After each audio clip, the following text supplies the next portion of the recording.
Hello, this is Paul Krazan. I'm the Network Media Product Manager at AMX. And in this video, I'd like to go over the new MPEG Reflector service that we came out with in Vision2 Release 7.2. Before we get into the details of how you configure the MPEG Reflector, we should probably talk about cases where you would want to use that service.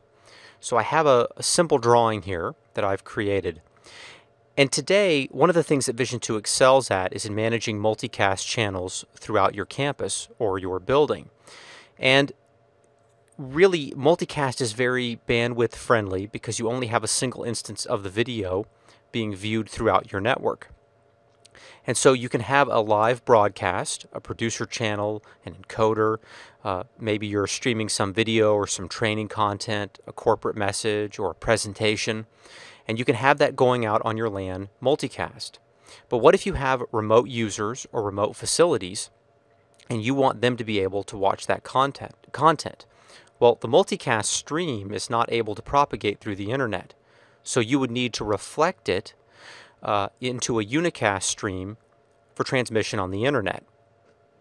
Now this would work really, really well, but what you'll find is that as you get a large number of users or a large number of facilities, all of those unicast streams start to tax your internet connection. That tends to be somewhat expensive bandwidth. It tends to be far more limited than what you would have on your LAN. So if you have a case where you have numerous users in the same location, say a remote campus or a remote facility, you could put in another device that would take that unicast stream in and re-reflect it as a multicast stream. So I get all of the benefits of multicast on my local LAN while still being able to access the stream originally from a location separated from me by the internet. So now let's take a few moments to look at how this is configured in the Vision2 user interface. So if I return to Vision2, I have an MPEG Reflector service here. And I'll choose to configure the reflector service.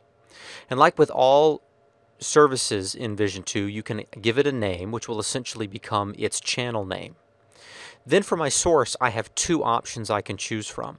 I can choose a local Vision2 channel. This will give me a drop-down menu that will present all the live channels currently streaming on my network. Or I can choose an external source. That external source could be some channel outside of Vision2, or it could be a live stream over the internet. In the case of the remote facility, they would choose an external source and put in the URL of the unicast stream in this field here. For now, I'll go ahead and leave it back on a local Vision2 channel.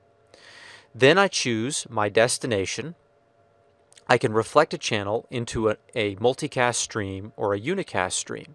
If I have a unicast stream, I basically pick the network interface it's going to stream on and a port number, and the Vision2 interface provides me with a URL that can be used to access this unicast stream. If I want to reflect it as a multicast stream, I just go in and pick the multicast address information and which network interface I want to use. Once I have my reflector service configured as I want it, I choose Apply, and then when I'm ready for that reflector to start reflecting, I can choose to enable that service.